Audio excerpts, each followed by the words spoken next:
everyone. Namaste. I'm Jill Loftus of Astrology. Welcome back to the channel. So today I would like to address a question that came up from one of my subscribers to a video that I did a few months back called Why Love Is Not Enough. And so I'm going to read to you the comment that they left, and then we're going to have a little chat about it. So the comment goes like this. It says, please say more about the familial, obligatory type of love. What is the healthiest course when one is depleted by these relationships? I find myself surrounded by many unspoken expectations and assumptions about how I will be available to others. And of course, there are old patterns which I have actively worked to dismantle, but which still exist as realities for some family members. All right, so I'm going to break this down into a few different sections, and we're going to start with this obligatory love, the love of family, the love related to dharma, right? You give birth to a child, even if that child grows up to be someone that you don't like, somebody that actively engages in things that you don't approve of, or that you that are terrible or toxic for you, you are still their parent, right? You still have certain obligations to them. You have certain obligations to your own family members, right? But this type of obligatory love really does have to be explored in the terms of healthy boundaries, all right? And it is all about boundaries. And if you decide that a relationship is toxic, no matter whether that's a family member or not, like any toxin, you have to minimize exposure, all right? You can't go down with their ship. You can't. And you can't let them harm you, all right? You cannot be that doormat. You cannot be that punching bag, so to speak. And so when you have these obligations in a family context, you really have to decide where your boundaries are, okay? And then you need to hold them, okay? You need to be clear, you need to be concise, but you need to hold those boundaries. Now, will you upset people? Sure, yeah. There are plenty of people who actively think that you should be doing nothing other than, serving them or doing what they want. They are going to want you to play by their rules and obey their moral code. And they're going to be disappointed in you if you don't do it their way, subscribe to their value system, live your life in alignment with the way they had to live their life, okay? You're going to run into stuff like that. You're going to run into people like that who judge you. It's much more complicated when it's a family member, but you're always going to encounter those types of things. So when you're dealing with a family member, though, again, you've got to have very good boundaries. But you also have to have clear communication, and it has to be in a way that they can hear you, all right? Now, can you always, speak to somebody and have them really get it? No, okay? But you need to explore and look at the dynamics. Look back through interactions and like, I said this and they said that, and then look at what happened, okay? Look back at that and see how could you have changed the way you approached it. It's not unlike when you're trying to get a child to do something and you have to give them, some children you say, hey, in 2 minutes we got to do this, and they're fine. And other kids you have to say, in a half an hour we're going to go do this. Okay, in 15 minutes we're going to go and do this. They need that much guidance for the transition. And sometimes family need that as well, okay? They really need, like that kind of, I don't know, like you've got to carry them to a certain extent to get them into a relationship that works for you, that's a good exchange for you.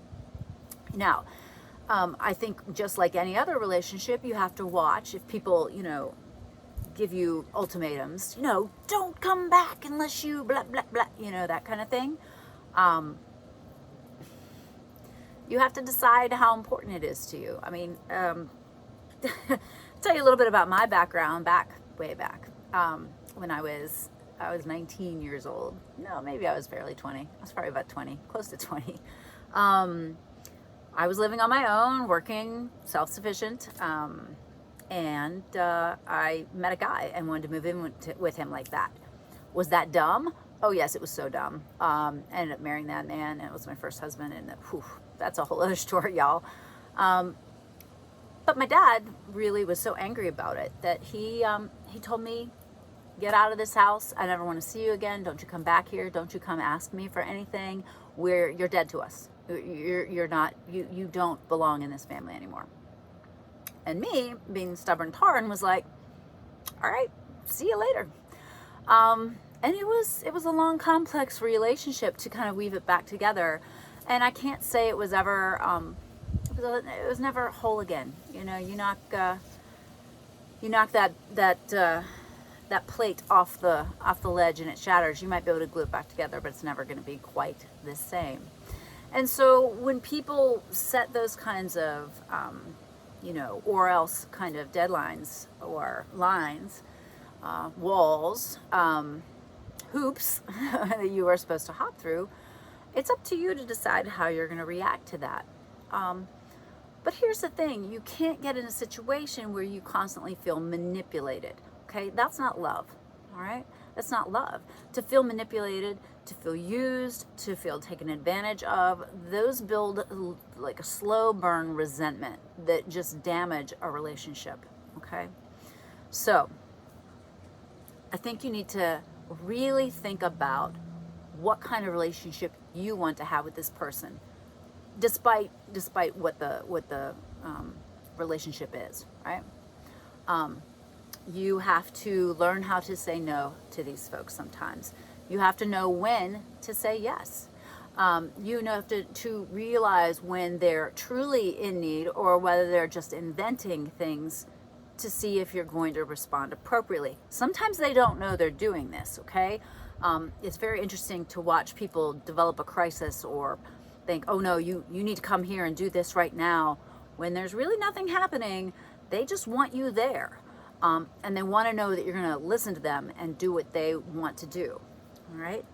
Another big issue that I see, especially when you get, and this is not so much with children I see, but when people get to be older and their worlds get smaller and smaller and smaller, it means you loom larger in their life than they've made in yours, because you're busier, because you're doing more things, and their world gets, progressively smaller. And I would suggest maybe helping them to branch out, to make friends, to have hobbies, to have interests. But believe me, I know this. You can't make people do those things, okay? You cannot make them have friends. You also can't make them happy. And that's the thing. Often when people are unhappy, they grasp around looking for someone who's going to make it better. And you can't make anyone happy. You might be able to create circumstances that improve things for someone, but at the end of the day, happiness is a choice, and it's very individual, all right? So, good boundaries, realizing what it is you're willing to do in the relationship. What does it look like from what are your optics on what's the best beneficial relationship here?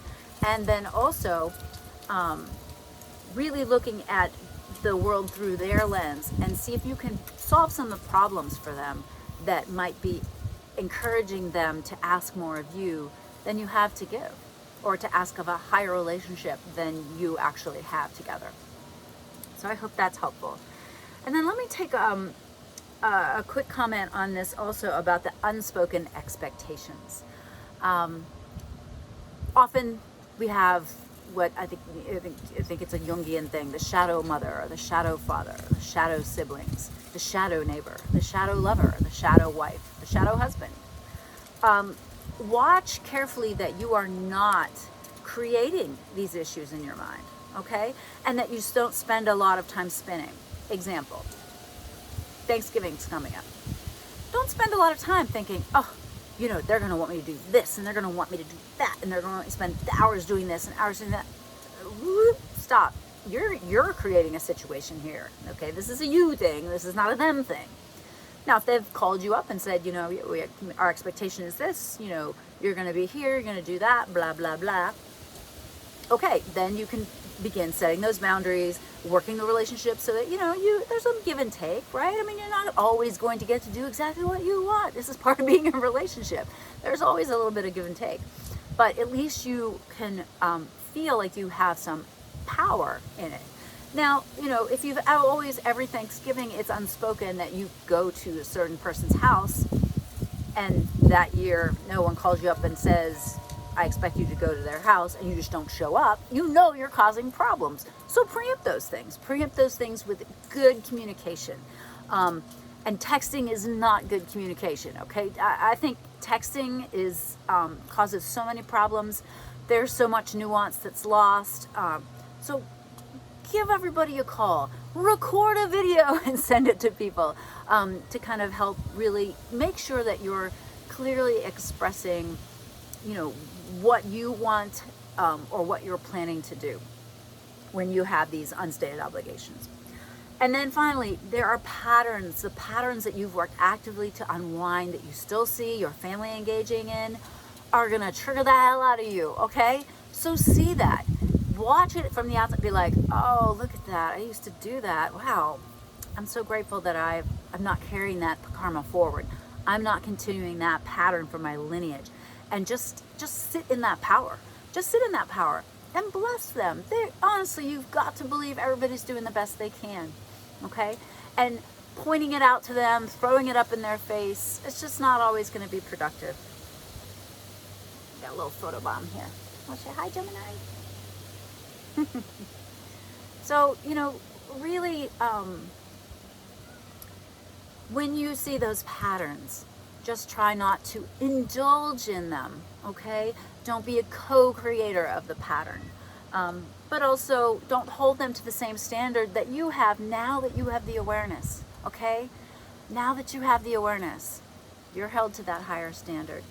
And you just gotta wrap them in light and just believe they're doing the best that they can.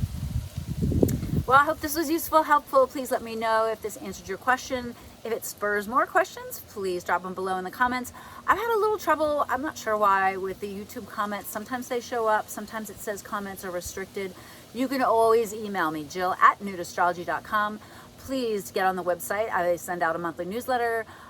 Please subscribe to this channel. Please share it with your friends. Come follow me on Instagram. I drop videos there as well. And thank you, as always, for your time today. I hope you have a beautiful holiday season full of blessed interactions with your family members, and that you just feel the love and gratitude that is the inspiration for this time of year. All right, namaste, friends. Bye.